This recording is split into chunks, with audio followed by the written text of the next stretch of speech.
Ya, banyak investor yang khawatir resesi yang diperkirakan terjadi pada 2023 mendatang akan membuat perekonomian semakin mengkhawatirkan. Namun jika melihat fundamental perekonomian di Indonesia, semua indikatornya masih positif. Meski dampak dari resesi itu pasti akan terasa, namun bukan berarti kita tidak bisa menangkap peluang di tengah tantangan resesi. Bayangan resesi kian terasa di penghujung tahun ini. Terlebih beberapa industri mulai banyak melakukan pemutusan hubungan kerja, mulai dari industri tekstil dan produk tekstil hingga perusahaan rintisan atau startup. PHK ini tidak bisa dilepaskan dari pengaruh global yang saat ini perekonomiannya sedang melambat. Selain itu, faktor ketegangan geopolitik antara Rusia dan Ukraina terus membuat perekonomian global semakin tidak menentu. Karena dampak dari perang tersebut telah membuat rantai pasok energi dan pangan menjadi terganggu. Akibatnya, banyak bank sentral di sejumlah negara memutuskan untuk menaikkan suku bunga secara ekstrim karena melonjaknya inflasi di negaranya. Setelah The Fed menaikkan suku bunga acuan, bank sentral lainnya menyusul melakukan hal yang sama, termasuk Indonesia. Meski demikian, ada sejumlah peluang yang masih bisa dimanfaatkan di tengah suramnya tantangan ekonomi ke depan. Meski pasar saham akan mengalami tekanan, banyak sentimen positif yang bisa dimanfaatkan. Salah satunya adalah adanya fenomena window dressing di akhir tahun ini. Ya, bayangan resesi kian nyata. Berbagai macam indikator mulai terlihat seiring terjadinya pelambatan ekonomi di sejumlah negara. Dan di Indonesia sendiri, meski ekonominya dinyatakan cukup bagus, tapi cepat atau lambat akan terdampak dengan adanya pelemahan ekonomi global tersebut. Tak sedikit di antara kita yang ragu bagaimana menjaga investasi saham di saat resesi. Mengatur kembali portofolio investasi tentunya menjadi hal yang wajib dilakukan dalam kondisi perekonomian seperti saat ini. Dan jika melihat kondisi pasar global, pemirsa, saat ini yang tentunya kita lihat sudah mulai menurun. Pasar dalam negeri pun juga cenderung sideways. Karena itulah segera atur ulang portofolio investasi ke dalam bentuk yang lebih aman. Meski market dalam kondisi yang sulit diprediksi, dalam berinvestasi tak perlu panik. Jangan berlebihan ketika melihat market cepat naik ataupun cepat turun. Pilihlah saham dengan fundamental yang baik. Jika reksadana, pilihlah jenis pasar uang yang tidak terlalu berfluktuasi. Selain itu, belajarlah menangkap peluang dengan mencermati perkembangan kondisi ekonomi yang baru. Contohnya, ketika pelambatan ekonomi, sektor apa saja sebetulnya yang diuntungkan dan juga dirugikan. Misalnya ketika suku bunga naik, dampaknya akan kemana saja? Karena harapannya kita tidak salah dalam menanamkan aset modal kita. Karena itulah memperbarui ataupun mengupdate informasi sangat penting di saat perekonomian belum sepenuhnya pulih. Dan satu hal yang perlu kita cermati adalah dalam setiap tantangan pasti ada peluang. Meski tekanan ekonomi terus menghantui, di situ pasti ada cuan sepanjang kita bisa membaca peluang tersebut. Salah satu yang bisa dilakukan adalah dengan memahami sektor-sektor mana saja yang diuntungkan dan juga dirugikan. Seperti yang kita saksikan beberapa waktu ke belakang, sektor-sektor yang berorientasi ekspor misalnya, cenderung mengalami tekanan. Ini artinya emiten-emiten yang orientasinya ekspor akan mengalami sedikit gangguan. Sentimen negatif ini tentu juga bisa berdampak pada harga saham dari emiten tersebut. Begitu juga dengan sektor-sektor yang diuntungkan, sebut saja seperti perbankan, telekomunikasi, consumer goods menjadi salah satu yang juga diuntungkan.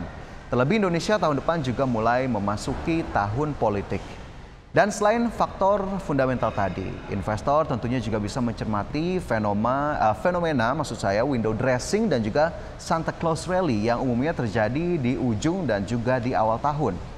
Misalnya saja window dressing, di mana ini adalah strategi dari manajer investasi untuk meningkatkan performa portfolio sebelum disajikan ke klien atau para pemegang saham. Window dressing adalah strategi dari manajer investasi seperti yang sudah saya sebutkan tadi untuk meningkatkan performa portfolio. Jadi memang ketika disajikan ini tentunya diharapkan bisa lebih bagus.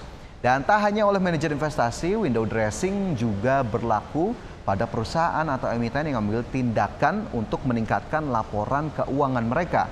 Karena itulah banyak investor yang banyak memanfaatkan hal ini untuk berburu keuntungan dalam jangka pendek. Tak heran jika indeks harga saham gabungan pun cenderung mengalami kenaikan di penghujung tahun. Karena tadi ya ada aktivitas window dressing oleh para manajer investasi ataupun emiten-emiten terkait. Sekali lagi di setiap tantangan pastinya ada peluang. Namun tak ada salahnya kita belajar dari orang lain yang sudah punya pengalaman di dunia saham. Salah satunya adalah Kaisang Pangarep, putra Presiden Joko Widodo, yang sebentar lagi kita tahu akan melangsungkan pernikahan ya.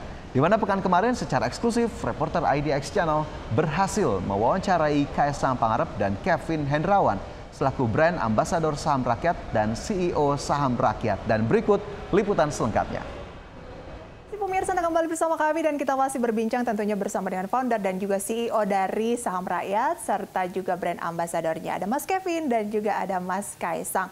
Tadi Mas Kaisang bilang berinvestasi di pasar modal itu untuk mencari cuan. Nah, kalau menjadi brand ambasador dari Saham Rakyat ini apakah cuannya kurang? Ya enggak ya, mau gimana pun ya tetap cari cuan sih. Cuma tapi di luar itu kan kita juga pengen mengedukasi masyarakat supaya mereka lebih ngerti tentang pasar modal. Dan di Saham Rakyat sendiri sebenarnya target kita tuh kan bukan 1% populasi Indonesia yang dimana mereka udah punya uang. Kita malah lebih ke yang mayoritas yang maaf kayak seperti Gojek yang biasa ngantar makanan, kurir-kurir seperti itu yang kita targetin. Bahkan sekarang pun kita juga targetin ibu-ibu supaya mereka lebih mengerti tentang pasar modal. Jadi mereka nggak hanya ngurus anak, ngurus rumah, masak, tapi di lain situ mereka juga bisa sambil berinvestasi saham. Semua gitu. kalangan begitu ya bisa mengenal pasar modal. Tapi bagaimana tanggapan Mas Kevin dan juga Mas Kaisang soal kejadian yang terjadi beberapa waktu yang lalu di mana ada kasus investasi bodong yang mungkin membuat banyak masyarakat tuh jadi enggan untuk berinvestasi, jadi nggak percaya. Itu gimana? Dan itu dilakukan oleh ya anak-anak muda gitu ya? Ya sebenarnya itu juga problem ya buat kita ya. Jadi salah satu penghambat untuk menambah jumlah investor muda, apalagi yang belum mengenal pasar modal. Cuma mau gimana pun kita tetap berusaha supaya mereka lebih teredukasi. Walaupun mereka setidaknya kita nggak usah mengenal, mereka tidak usah mengenal saham rakyat, tapi kita mengedukasi supaya mereka tidak tertipu. Misalnya mereka yang udah pernah tertipu jangan pernah sampai tertipu lagi gitu. Iya, bukannya jadi warga cuan nanti malah jadi warga bodong gitu kan. Oke, kita tahu kan ya pemerintah juga ya selalu mengatakan bahwa kita sedang menghadapi the perfect storm, tapi lebih banyak tuh karena impor, karena dari luar gitu ya, karena faktor geopolitik dan sebagainya. Nah, gimana mencermati kondisi itu saat ini di mana banyak sekali dari perusahaan-perusahaan startup yang melakukan layoff, bahkan yang listing di bursa juga banyak yang melakukan layoff. Gimana memandang itu sebagai seorang pengusaha muda? Kita ke Mas Kaisang mungkin terlebih dahulu. Kan lini bisnisnya juga banyak. Iya, enggak sebenarnya namanya bisnis kan sebenarnya hal yang seperti itu hal yang wajar juga karena kan orang kadang-kadang juga ada yang takut, ada yang terus operasionalnya diperkecil, dipersempit. Tapi problemnya adalah kan banyak startup yang besar itu emang ngasih gaji terlalu besar gitu. Karena saya tahu kayak misalnya BCA sendiri kalau nggak salah mereka tuh gaji untuk 26.000 karyawan paling 4T. Tapi yang startup yang bisa bilang startup digital yang dimana mereka hanya punya 10.000 karyawan tapi gajinya itu bisa sampai 3 kali lipat, 4 kali lipat dari operasionalnya BCA. Berarti kan udah ada yang salah tuh. Makanya kan pasti mungkin karena mereka dulu awalnya pengen berkembang cepat, jadi kan butuh untuk bensin yang lebih banyak lah itu. Tapi kan kita kan nggak bisa melakukan itu terus kayak mungkin kalau di Saham Rakyat sendiri jangan sampai burning money, udah itu aja. Iya, kalau di Saham Rakyat itu mungkin perbedaan startup pada umumnya dengan kita di Saham Rakyat itu goalnya itu bukan jadi unicorn, tapi goal kita itu jadi unta. Karena unta itu jalannya tuh bisa panjang sekali dan kuat lama. Bahkan ibaratnya unta di padang gurun itu pun yang airnya itu jarang-jarang, mereka tetap bisa berjalan bahkan membawa beban gitu. Nah, sekarang goalnya itu adalah sustainable growth. Bukan yang tiba-tiba jeder ke langit jadi unicorn, tapi ya kita steady, pelan-pelan dan memang kalau bahasa kerennya ya yang difokuskan itu cash flow-nya. Cash flow-nya ya, yang penting lancar gitu ya. Kan banyak tuh yang biasanya baru awal kemudian mungkin terbawa emosi, kemudian cukup besar ya jumlah investasinya dan rugi dalam gitu ya. Ada nggak sih tips dari Mas Kaisang dan juga Mas Kevin dalam menghadapi hal tersebut sehingga ya bisa melewati itu dan bahkan sekarang lebih fokus bagaimana agar pasar modal ini lebih merakyat gitu? Ya kalau saya sendiri sampai sekarang pun juga ada yang rugi 70% juga ada. Tapi ya pasrah aja mau gimana, mau di cut loss juga Udah dalam banget. Iya udah dalam banget, mau nambah lagi juga kok ya gimana, tapi ya udah pasrah, doa. Mungkin aja ada keajaiban bisa langsung ini. bisa nggak rugi lagi. Lagian udah 70%, mau sedalam apapun ya tetap udah rugi lah. Jadi udah kayak ya bodo amat aja. Ya udah terlanjur gitu ya. Tinggal cari cuan dari emiten lain aja. Kayak diversifikasi, jadi ada yang nutupin gitu ya. Ya, gitu aja. Oke, apa modal utama yang harus dimiliki agar punya mental seperti Mas Kaisang?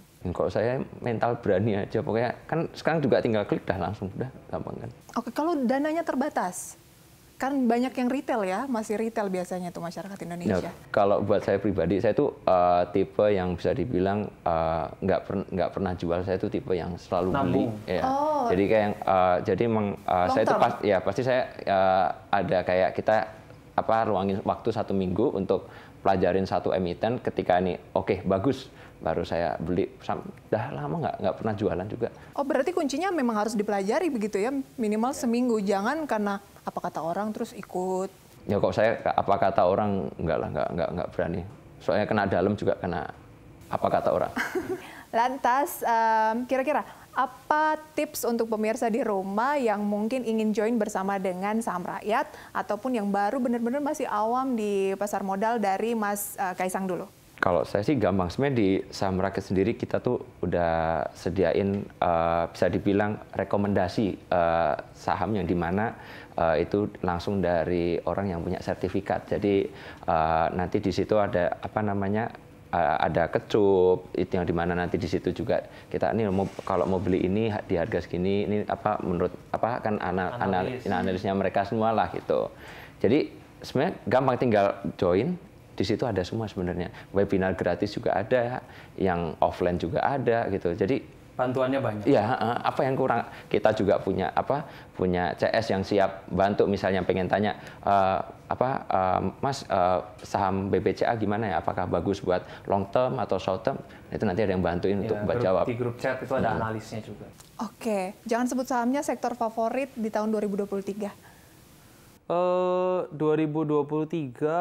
mungkin energi yang terbarukan ya, saya rasa mungkin akan digalakan. Tapi ya disclaimer on ya. Kalau Mas Kaisang? Saya masih energi kan yang kayak bisa dibilang sekarang yang lagi harganya lagi tinggi itu kan batu bara, apalagi dengan demand yang lagi tinggi. Terus kemarin kayak sekarang mau musim winter juga, terus ada Rusia Ukraine juga masih perang, jadi kebutuhan dari batu bara meningkat. Itu jadi saya sekarang masih condong untuk investasi di energi ya? Energi yang itu. Oke, keputusan investasi kembali ke Anda. Disclaimer pemirsa ya. Oke, entah IHSG mau rekor atau enggak, yang penting sahamnya cuan. Ya, tapi kalau IHSG juga bisa bagus juga. Ya, lebih bagus lagi, jadi lebih enak. Oke, terima kasih banyak Mas Kaisang, Mas Kevin atas waktunya. Sukses selalu untuk Saham Rakyat dan juga bisnis-bisnis yang lainnya ya. Sampai berjumpa kembali. Ya, pemirsa, banyak yang bisa kita jadikan pembelajaran dari dialog singkat tadi. Seorang Kaisang pun juga pernah mengalami loss mencapai 70%. Sepanjang kita bisa memahami profil risiko dan bagaimana fundamental emiten yang telah kita pilih, tak perlu khawatir, karena pada akhirnya pergerakan saham akan kembali bergerak ke atas. Dan satu hal lagi yang bisa kita jadikan pembelajaran adalah literasi keuangan adalah hal yang sangat penting.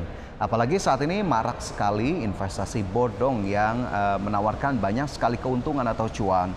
Padahal jenis investasi tersebut tidak terdaftar di OJK. Karena itulah cek-recek dan membekali diri dengan informasi sebelum memilih instrumen investasi sangat penting dilakukan. Kedepannya perekonomian diperkirakan mengalami tekanan, sejumlah negara diperkirakan akan masuk ke jurang resesi. Tak perlu khawatir dan panik berlebihan, mari kita atur ulang portofolio investasi kita, tetap atur pengeluaran agar kita tetap bisa mengalokasikan sekian persen dari gaji kita untuk berinvestasi. Karena ketika ekonomi melemah, harga saham umumnya cukup terdiskon. Jika kita punya cash yang cukup, kita akan bisa mendapatkan saham yang kita inginkan dengan harga murah. Pemahaman ini penting untuk diimplementasikan agar kita bisa tetap mendapatkan cuan di tengah ancaman resesi global. Tentunya di samping banyak tantangan, ada peluang yang bisa kita ambil.